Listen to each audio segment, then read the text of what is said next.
দর্শক, আজকে হলো ঈদের পরদিন।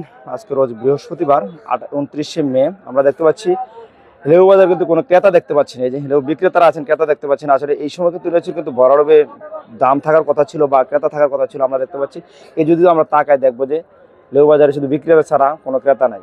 লেবু ব্যবসায়ীদের মাথায় হাত। আসলে আমরা যখন লেবুর দাম বেড়ে থাকে তখন কিন্তু আমরা অনেক হতাশার মধ্যে থাকি।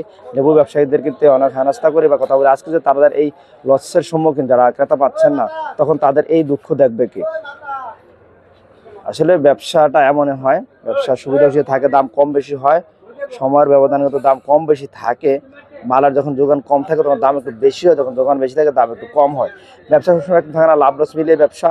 কমের সময় তারা বেচবে, বেশি সময় তারা বেচবে। আসলে তাদেরকে হেনস্থা করার কোনো প্রশ্নই আসে না। যারা সাংবাদিক আছেন বা কিংবা যারা রিপোর্ট করেন তাদেরকে বলছি, ইনশাল্লাহ যারা লেবু কিনবে তারা চলে আসবেন নিমসার পুরাতন গরু বাজার, একবার উত্তর পাশে আসলে কিন্তু পেয়ে যাবেন অসংখ্য লেবুর আর দুর্নীতি রয়েছে আমাদের এদিকে।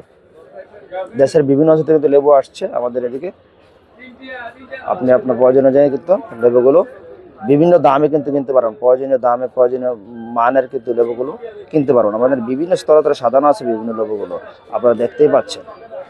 আসলে আজকের দিনে ক্রেতা থাকার কথা ছিল অনেক বেশি, কিন্তু কপাল খারাপ ব্যবসায়ীদের। আসলে তারা যোগান বেশি করেছে কারণ ভাবছে হয়তো বেশি চলবে। আসলে এই মুহূর্তে এসে দেখা যাচ্ছে যে আসলে কোনো ক্রেতাই নেই বাজারের মধ্যে।